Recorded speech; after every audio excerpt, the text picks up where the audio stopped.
네, 정치 현장에서 한 걸음 떨어져 보다 객관적이고 분석적인 시선으로 정치권 쟁점을 들여다봅니다. 정치외전 홍익표 전 더불어민주당 의원, 조혜진 전 국민의힘 의원 두 분 나오셨습니다. 어서 오십시오. 예, 반갑습니다. 네, 두 분 새해 복 많이 받으십시오. 복 많이 받으십시오. 네. 오늘 법사위가 2차 종합특검법과 통일교 특검법을 심사했습니다. 여당은 내일 본회의 처리를 시도를 했었고 또 국민의힘은 강행시 필리버스터를 예고했었는데요. 결국 내일 본회의는 무산이 됐고 또 오는 15일에 본회의가 열릴 예정입니다. 그때까지 법사위의 충돌과 15일 본회의 상황, 특검법과 민생법안 처리가 아마도 이제 시도가 될 것 같은데 이날에 대한 15일의 본회의 상황 좀 미리 전망을 해 보겠습니다. 네, 홍익표 의원님부터 들어볼까요? 예. 일단은 내일 본회의 처리가 쉽지 않았던 것은요. 물론 여야 간의 합의가 안 이루어졌던 것도 제일 크지만 더 나아가서 근본적으로 지금 민주당 원내 지도부가 지금 공백 상태지 않습니까? 예. 김병기 원내대표가 사퇴하면서 그런 측면에서 현재 이견이 있는 특검법에 대한 합의가 쉽지 않았던 것 같습니다. 그래서 일단 의장께서도 15일 본회의로 연기한 것은 새로운 지도부, 민주당의 원내 지도부가 11일 날 선출되고 그 이후에 약간의 협상 과정을 거쳐서 쟁점을 좀 해소하면 15일 날 본회의 처리가 가능하지 않겠냐라는 원론적인 어떤 입장을 내신 것 같습니다. 그런 측면에서 일단 다행이다 보고요. 이제야말로 정말 국회의 여야가 정치력을 좀 발휘할 때입니다. 통일교 특검조차도 민주당이 단독으로 처리하고 국민의힘은 필리버스터하는 것은 매우 이것은 부적절하고 잘못된 것이라고 생각을 하고요. 양쪽이 조금씩 양보를 해서라도 해야 될 것은 합의 처리하는 게 필요하다. 특히 이 문제에선 전에 여러 차례 제가 말씀드렸지만 통일교 특검에 좀 집중했으면 좋겠습니다. 그래서 신천지 문제는 경찰 수사가 대통령 지시가 이루어지고 있고 그다음에 민중기 특검에 대해서는 특검에 지금 특검 수사가 얼마 전에 끝났는데 해당 특검을 특검한다는 것도 매우 정치적인 접근이기 때문에 저는 양쪽이 하나씩 한 발씩 물러나서 신천지 문제와 민중기 특검에 대한 특검을 양쪽이 내려놓고 통일교 특검 문제에만 집중해서 했으면 좋겠다라는 게 생각입니다. 네네, 알겠습니다. 통일교 특검에만 집중을 한다면 만약에 이제 그렇게 여야가 이제 합의를 한다면 15일 본회의 상황 필리버스터까지는 가지 않게 될까요? 근데 좀 전체적으로 어떤 흐름으로 이어질 것 같습니까? 원래 오늘 민주당이 처리를 하려고 생각을 했던 거는 여야 간의 협상은 그냥 생각하지 않고 민주당 안을 일방적으로 처리하려고 했던 것 같아요. 그러니까 이제 우리 국민의힘에서 필리버스터 하겠다고 예고를 하고 필리버스터 하면은 오늘 처리가 안 되는 거기 때문에 민주당이 뭐 불가피하게 물러설 수밖에 없었고 그만큼 이 두 개 현안에 대한 여야 간의 이 대치가 가파르다는 의미거든요. 그래서 의장님도 이 경우에는 본인이 그냥 일방적으로 민주당 손만 들어주고 민주당이 요청하는 대로 처리하는데 본인이 본회의를 열어서 해주기는 부담스럽다고 생각을 하셔서 여야 간에 빨리 좀 협의하고 또 합의하라고 이야기하신 건데 그 뜻을 존중하는 게 맞다고 봅니다. 기본적으로 종합특검이라고 하는 거는 워낙 이 지방선거용 정략 특검이라고 보기 때문에 우리 당은 이 특검 자체를 반대하는 입장이었고 그다음 통일교 특검은 거기에 신천지 수사를 넣느냐 마느냐 가지고 여야가 또 의견이 엇갈렸는데 15일까지 한 열흘가량 남았기 때문에 뭐 저를 포함해서 야당 입장에서는 종합특검은 아예 그냥 안 했으면 좋겠고 하더라도 정말 여야가 이거는 정말 합의해서 해야 될 사안이고 통일교 특검은 우리 홍 의원님 말씀하신 것처럼 신천지 같은 경우는 대통령이 직접 지시해서 지금 검경 합수본까지 만들어서 거기서 수사하고 있기 때문에 특검에서 굳이 이중으로 할 이유도 없고 해서 또 문제가 생기고 그래서 나머지 통일교 관련해서만 집중하고 민중기 특검에 대한 수사를 넣을 거냐 말 거냐는 건 여야가 잘 협의해서 둘 다 어쨌든 합의해가지고 15일에는 충돌이 없이 좀 잘 정리가 마무리됐으면 좋겠습니다. 새해 들어서 여야 합의로 본회의가 이제 법안이 좀 통과되는 그런 모습들을 국민들이 좀 지켜보는 상황이 됐으면 좋겠습니다. 국민의힘도 오늘 공천 뇌물 의혹 특검법을 이제 발의를 했습니다. 공천 뇌물 또 통일교회 이특검 그리고 대장동 항소 포기 국정조사로 대여 공세를 본격화하고 있는 상황인데요. 여당은 개인의 비위다, 개인의 비리라는 그 선긋기의 그런 입장 속에서 김병기 의원을 향한 탈당의 요구도 내부적으로 그런 목소리도 나오고 있는 상황입니다. 공천 뇌물 의혹, 정치권 공방, 현재로서는 좀 그 파장이 어디까지 갈지 예측하기 쉽지는 않은데요. 조 의원님 생각은 어떠십니까? 이 사건은 여야 간의 공방은 그다음 문제인 것 같고 네. 이 사건의 사실관계와 실체적인 측면이 어떻게 전개될는지가 훨씬 더 중요하고 또 소미의 관심사인 것 같아요. 예. 지금 벌써 이제 나타나고 있는 거는 여권 내부의 어떤 갈등, 대립 이 요소로 이게 굴러갈 가능성도 충분히 보이기 때문에 네. 특히 이 사법적으로나 정치적으로 그 막다른 골목에 몰려 있다고 볼 수 있는 김병기 전 원내대표가 네. 거의 뭐 배수진을 친 것 같은 그런 행동을 보이고 있고 지금 드러나고 있는 의혹들을 보면은 김병기 전 원내대표가 알고 있는 또 여러 가지 사실들이나 본인이 한 여러 가지 은행들 또 그와 관련된 여권 내부 청와대 또 여당 내부의 인사들이 지금 대통령과 대통령의 최측근인 김현지 실장 이야기까지 나오고 있는 상황인데 그리고 드러나고 있는 상황들을 보면은 김병기 전 원내대표가 여권 안에서 뭐 공천 심사라든지 뭐 여러 가지 일을 할 때 거의 현안을 다룰 때 거의 선을 넘는 그냥 금도가 없이 네. 공개되면 정말 세상에 깜짝 놀랄 그런 일을 좀 마구 그냥 한 것 같은 느낌이 들어서 그게 관련된 사람들이 그게 공개됐을 때 네.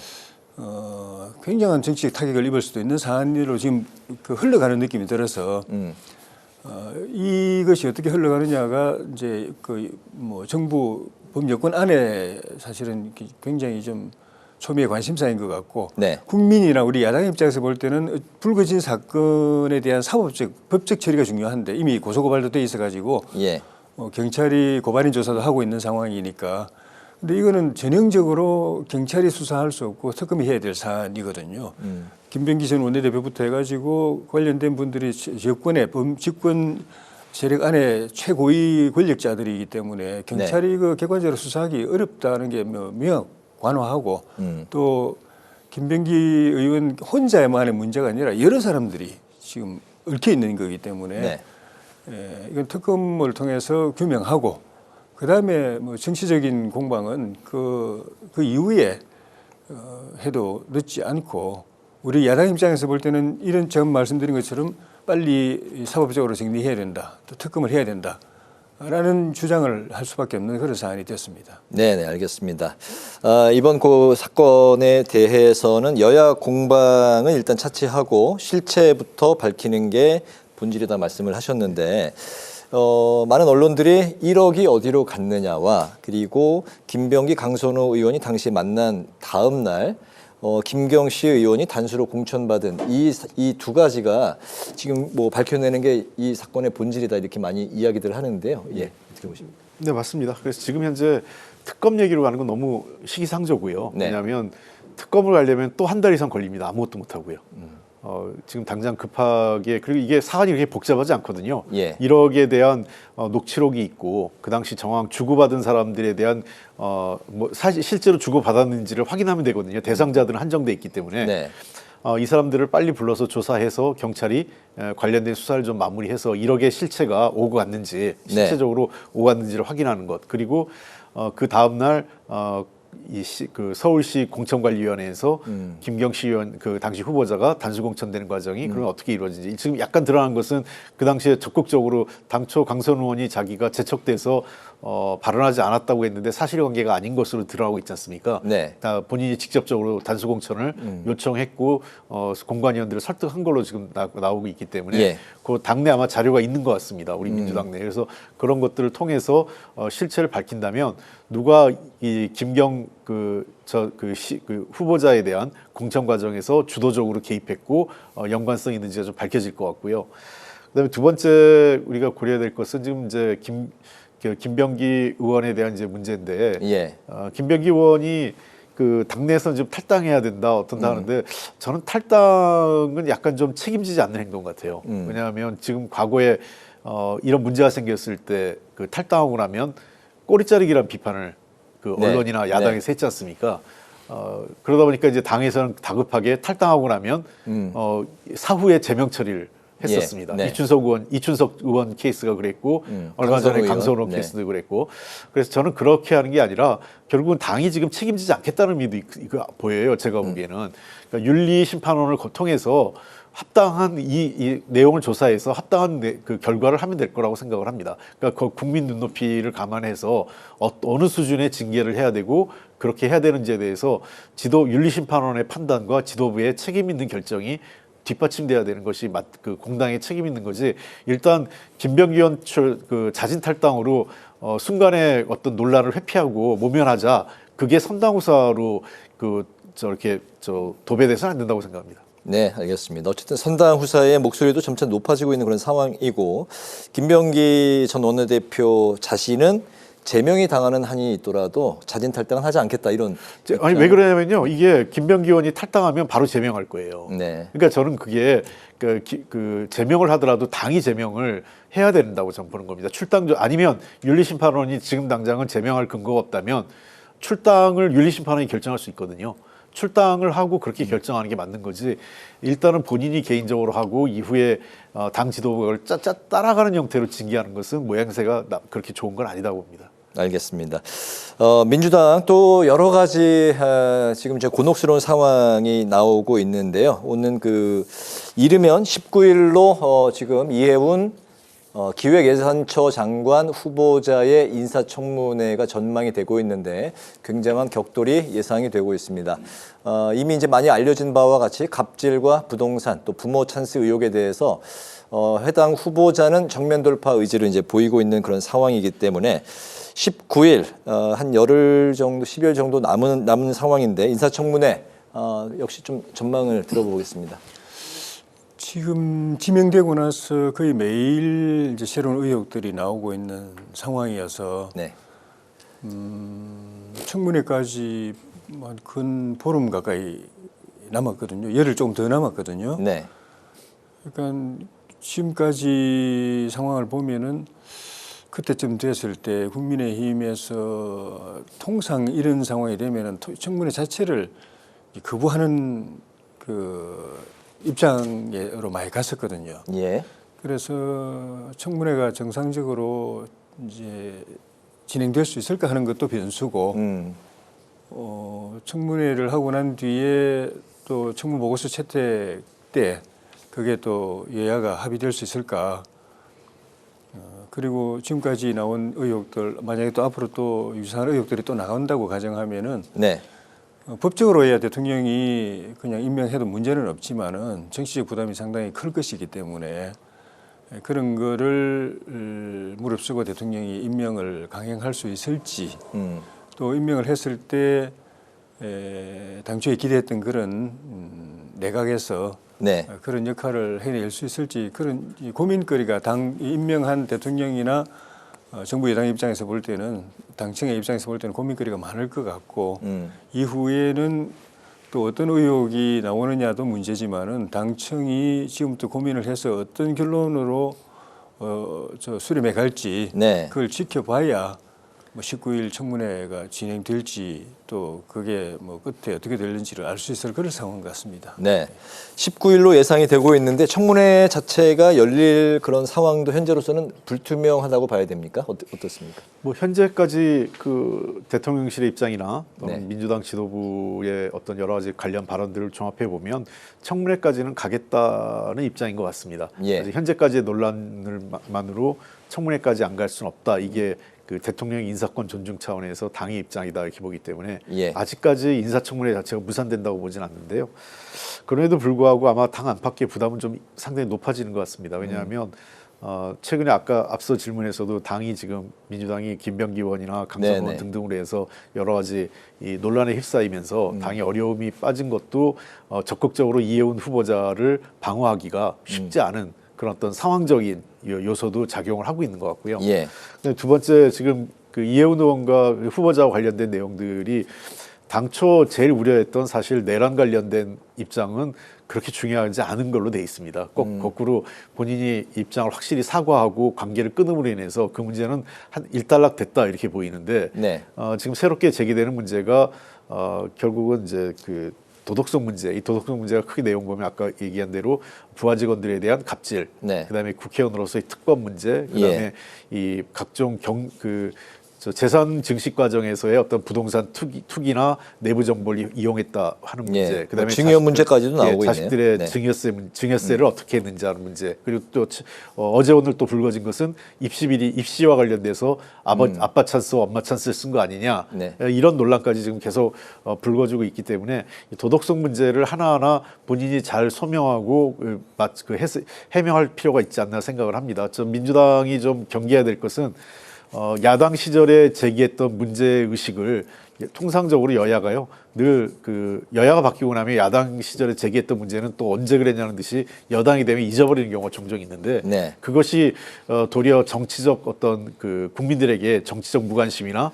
정치가 다 똑같은 놈들이야라는 정치적 냉소지를 초래하는 원인도 됐습니다. 그래서 야당 시절에 했던 눈높이가 국민의 눈높이다 저는 생각을 하고 국민의 눈높이에 맞게 인사청문회를 철저하게 검증하는 게 그리고 나서 최종적으로 그럼에도 불구하고 임명 여부는 그 청문회 여부를 보고 판단하는 것이 맞는 거지 눈높이 자체가 여당 때 다르고 야당 때 다르고는 바람직하지 않다고 봅니다. 네, 일단 뭐 청문회를 지켜보자는 그런 입장이신 것 같습니다. 알겠습니다.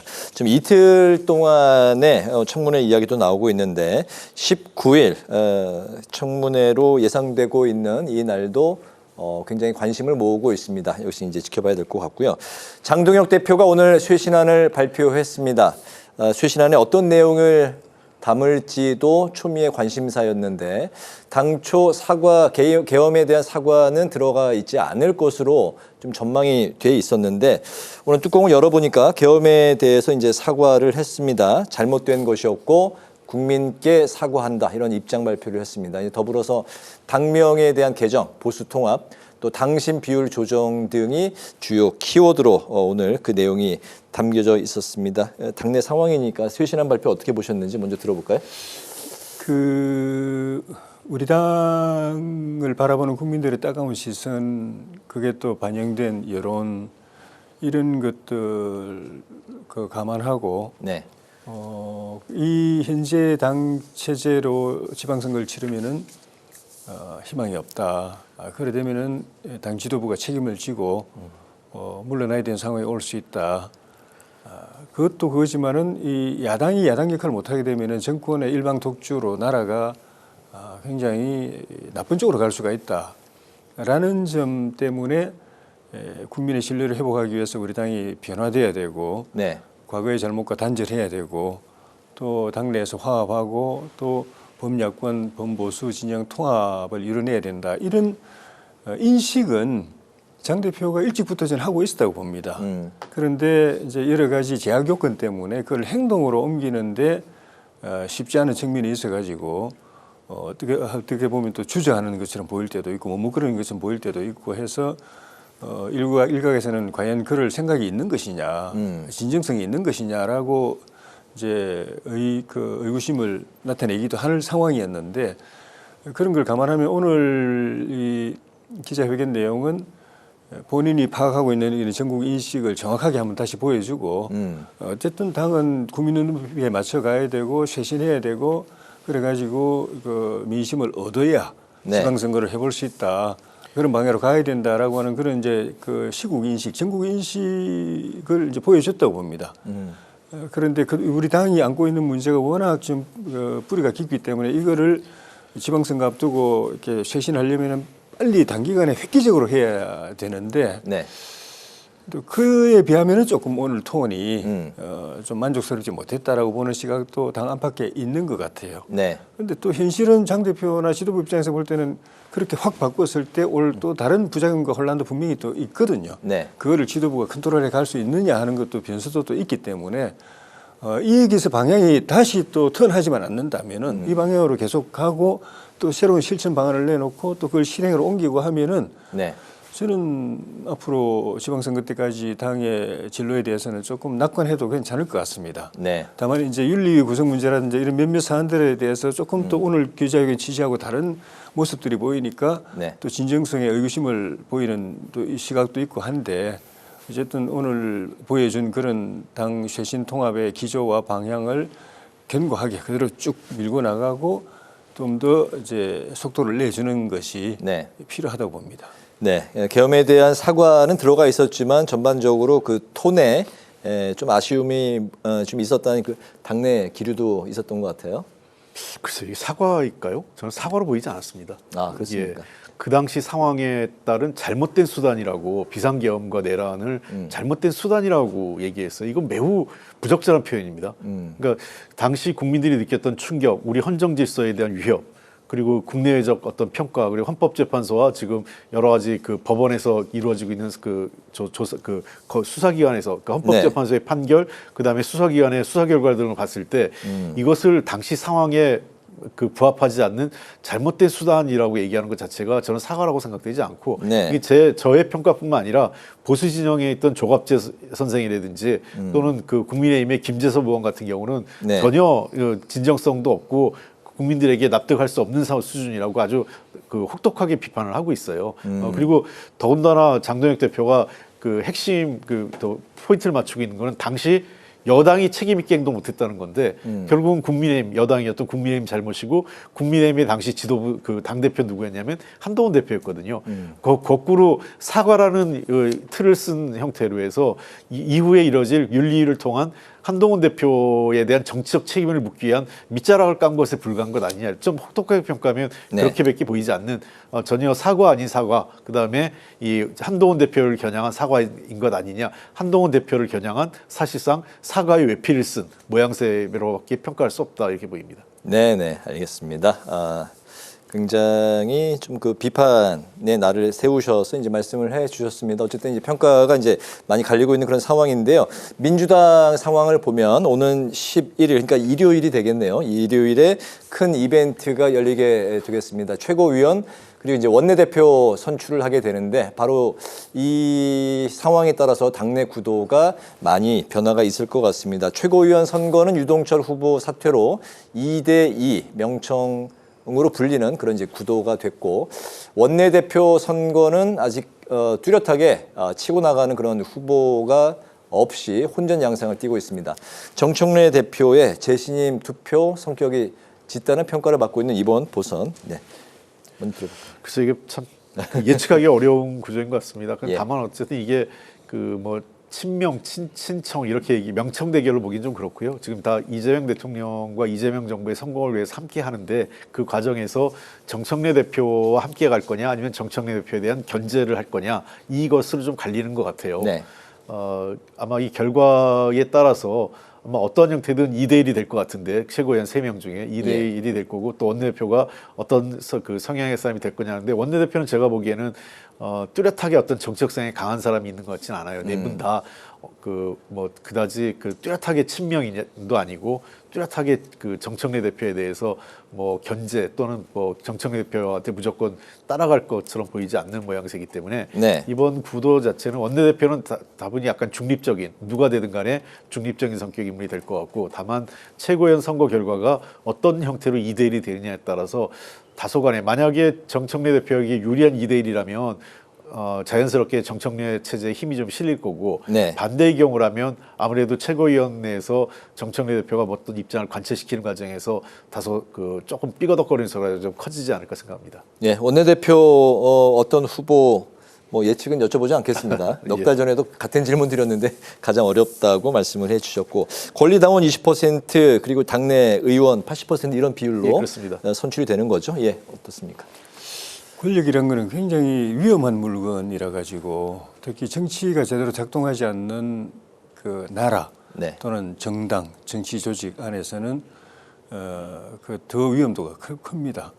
지금 요 지난번에 전당대회도 그렇고 지금 이 보궐선거하고 네. 원내대표 최고위원 보궐선거도 어쨌든 이 양상은 명청 대결 구도로 양쪽 대표 선수들이 나오고 또 친명 쪽에서는 유동철 후보가 사퇴할 정도로 네. 그 결과에 대해서 강한 지금 의지를 집착을 좀 보이고 있거든요. 예. 그만큼 이 중요하다는 거죠. 장기적으로 보면 청와대 입장에서 이재명 대통령 쪽 입장에서 당을 친청계에 넘겨줘 버렸다 하면은 이제 레임덕이 빨리 올 수 있는 위험성이 있고 거꾸로 친청계 입장에서 그 당권을 놓아버리면은 그쪽의 정치적 미래가 굉장히 어두운 상황이 될 수도 있어서 네. 양쪽 다 겉으로는 점잖게 하지만은 내부적으로는 굉장히 예민한 지금 대립 구도가 형성되어 있는 것 같아요.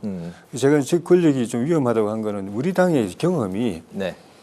이게 당이 그 대통령 집권 여당일 때 그 집권세가 그 집권하고 있을 때 청와대가 당을 장악해서 정황적 체제로 가도 문제고 네. 청와대하고 당이 거꾸로 가도 또 문제거든요. 저희는 그걸 두 번 다 경험했는데 박근혜 대통령 때도 청와대는 친박인데 이 당은 비박이었거든요. 네.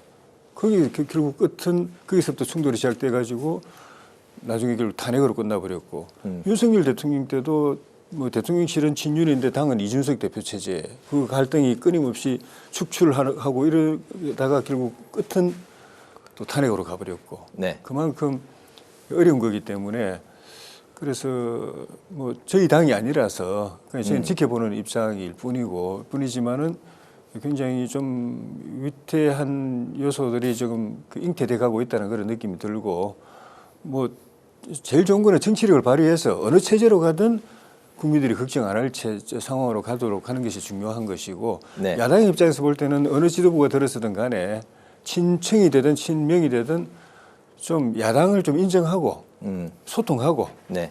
좀 야당의 정치 역할을 인정하고 서로 그 협의하고 하는 그런 상생할 수 있는 지도부가 들어섰으면 좋겠다 하는 생각인데 친명 친청 다 뭐 그런 건 별 관심 없는 것 같아서 네. 좀 걱정입니다. 알겠습니다. 민주당의 오는 11일 최고위원 선출 그리고 원내대표 선출 정청래 2기 숙제는 위기 수습과 그리고 오는 6월에 지방선거에서 승리일 텐데 어쨌든 내부적으로 굉장히 예민하게 민주당 상황이 돌아가고 있다 평가해 주셨습니다. 오늘 정치회전 이제 여기서 마무리하도록 하겠습니다. 지금까지 홍익표 전 더불어민주당 의원, 조혜진 전 국민의힘 의원과 함께 오늘의 정치 현안 살펴봤습니다. 두 분 말씀 잘 들었습니다. 감사합니다. 고맙습니다.